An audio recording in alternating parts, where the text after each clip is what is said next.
طب انا برضو ايه يعني بالبحث كده عن ملامحه الشخصيه. مثلا انا شفت صور ليه مع اطفال الشوارع يعني.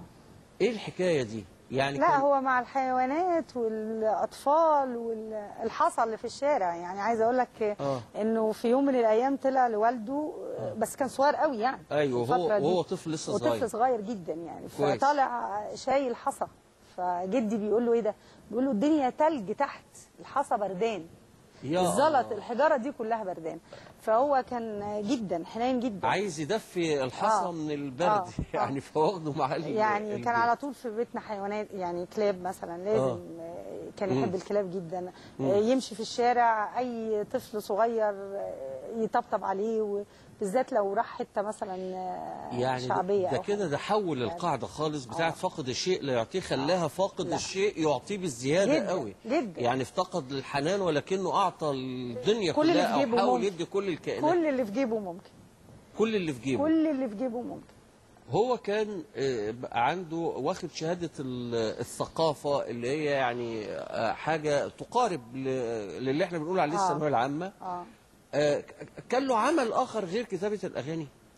لا هو كان، انا برضو على ما اذكر ان هم قالوا لي ان هو كان بيشتغل في الاذاعه في يعني في مكتب عادي كده، بس في شغله وصل لحاجه ما كانش ينفع يكتب ويبقى في الاذاعه في نفس الوقت. مش فاهمه ايه هي او مش عارفه ايه هي. فكان لازم يستقيل من الاذاعه يا يكتب، فاستقال. يعني خيروه في الاذاعه بين انه يا اما ما اعرفش لجنه ايه تبع يعني لازم هيبقى متواجد في لجنات معينه حاجه كده. فيا اما يكتب اغاني يا اما يلتزم لازم فهو قرر انه يسيب الوظيفه طبعا، لانه يعني احنا النهارده موجودين في حضره اغانيين، مش موجودين في حضره وظيفته ايا كانت. وده دايما اختيار عند الشعراء على فكره. يعني الشعراء لو يعني الدنيا خيرتهم من اي شيء، يعني اي منصب مهما كان، وبين انه يظل شاعر، دائما بيختار الشعر، لانه قناعه الشعراء ان الشعر اهم وابقى من اي منصب او اي وظيفه. طيب هو ايضا كانت ليه يعني حكايه مع سيده الغناء العربي ام كلثوم. كانت ليه قصه يعني مش لطيفه شويه يعني. ايه تفاصيلها؟ برضو على ما روي لي يعني ان هو عنيد يعني، هو وعنده عزه نفس فظيعه. فقالوا لي ان هو كتب لها اغنيتين واشتريتهم بالفعل. وبعد ما اشتريتهم طبعا فاكره اساميهم على ما اظن مستجير الحب منك مستجير، وواحده طريق العذاب. فالاثنين دول او الاغنيتين دول يعني كتبهم كانوا صعبين قوي. فحس ان هي الوحيده اللي تغنيهم يعني. طبعا فرح فرحه عارمه ان ام كلثوم ان هي هتغنيها له بقى يعني. لانها ما اتعاملتش معاه خالص. وطبعا هتغني ولكن بعد فتره ما بتغنيهمش. يستنى ما بتغنيهمش، فبدأ طبعا يتضايق يعني. يسأل ما فيش إجابة خالص.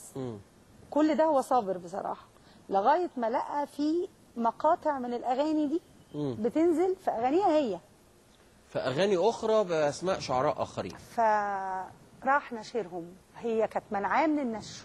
يعني هي لما اشترت منه الاغاني ما تنشرش، هي ليها طقوس لانه ده سر فني المفروض ما يطلعش، ولازم تفاجئ الناس. هي كانت ام كلثوم اغانيها لا تنشر الا يوم الحفله صباحا، تبقى موجوده نص الاغنيه موجود في الصحافه او كده. فوالدتي قالت له مش هتغنيهم. قال لها مش مشكله، انا عارف انها مش هتغنيهم، بدل هنشرهم انا عارف انها مش هتغنيهم. بس عند ونشرهم. على انه لقاهم بيتاخدوا.